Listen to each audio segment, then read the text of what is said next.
الحديث الثالث حديث كي صدحات وعن أبي عبد الرحمن أبيه سوحا لقوري عبد الله ابن عمر بن خطاب وعمر بن خطاب والكيس لبدأ حديث هوريا نسوري عمر بن خطاب حديث كان يورينا والكيس عبد الله ابن عمر ابن خطاب قيس وحيا فقهاء دمانته وعن أبي عبد الرحمن أبيه سوحا لقوري عبد الله ابن عمر ابن خطاب رضي الله عنه قال عبد الله وحيد سمعت وحان مغلي النبي صلى الله عليه وسلم يقول أورنيا بني الإسلام كي وحا لغو دسي على 5 شنتير دوشيد با لغو دس على 5 شن دوشود با إسلام كي لغو دس شنتير كبدلو شهادة أن لا إله إلا الله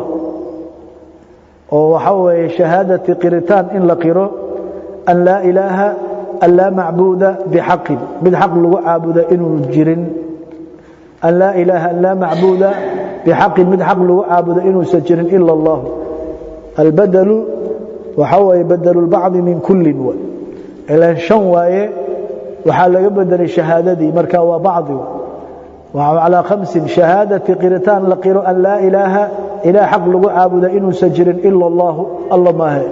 هذين نسخوينك كلا تعالنا قضع بالغ سميه شهادة أن لا إله إلا الله وهي شنتنا شهادة إن لقروا أن لا إله إلا حق لغو عابد إنو سجلين إلا الله الله ما هي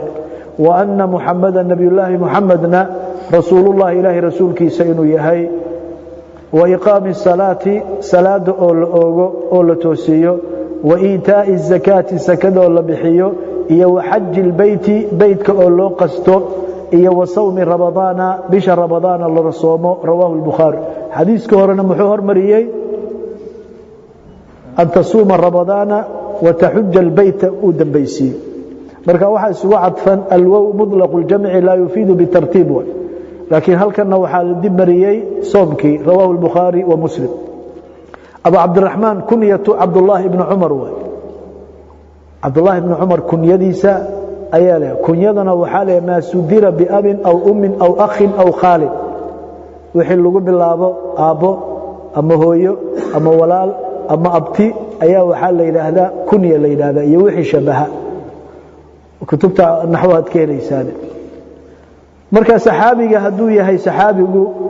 أبيهيس يسوى هدي مسلميين رضي الله عنهما بالله هدي أبوه قالها وقال لما كنت امتين رضي الله عنه بالله تعبير كاسنا كتبتها واتكو أركتين أمالينيا مركاتها يدنا وبرارجينها شنط إسلام كاللغو لسي وحاوه ري شهادتينك أوه ري شهادتينك أي أوه ري وحا مركا للي هي شهادة أن لا إله إلا وأن محمد رسول الله هل بالغ السوقات وإقام الصلاة لبوي وإيتاء الزكاة صدحوي وحج البيت أفروي وصوم رمضان شنوي محل لوغا دغاي شهادتينك هل ركن محل لوغا دغاي مسألة أول السويدية waxa looga dhigay acmaasha aqbalitaankooda laba shardi baa leh al-ikhlaas iyo wal mutaaba'a ikhlaaskuna waa la ilaaha illa Allah ayaa tusinaysa mutaaba'adana wa anna muhammadur rasuulullah baa noqonaysa hadaad maanta salaad tukatid oo ilaahay dartii salaadaas u tukan salaadii ma laga aqbalaya waa may salaadii hadaad ilaahay dartiis u tukato laakiin salaadii nabi ilaahay maxamed aad tukanna ma laga aqbalay waa may labada marka maadaama acmaashi labada lagu xiray ay laga maarmaanayeen hal rugni baa laga soo qaaday sidaas hal rugni looga soo qaaday inta kalena rugni ay u taagan yihiin marka qofku aynu fahmaa marka taqdiimul hajj ala sawm laga hormariyay waxa looga jawaabay tartiibun dhikriyun waa tartiib dhikriya iska sheegitaan tartiib oo dhikri ah waana dhaqada luqada carabiga shaygi horeeyay illa dib dhigo shayna la hormariyo waa dhacda meeshana waxa way alwaw mudlaq jamci la yufiidu bitartiib marka iyadana intaasan iyadana uga gaabsanayna shanta tiir ba islaamka lagu dhisay qofkuna waa inuu fahmaa oo ogaada zakadii salaadu marka shahaadataanka nutqun bil lisan wa i'tiqadu bil jinan arabka in looga dhawaaqo qalbigana laga i'tiqaado shardi إقام الصلاة عمل بدني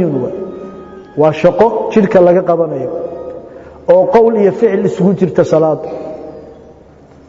haddii maal ay u baahato suurtagal inaad maalkii la timaado oo say maal ugu baahanaysaa salaadii haddaad tukanaysa dhar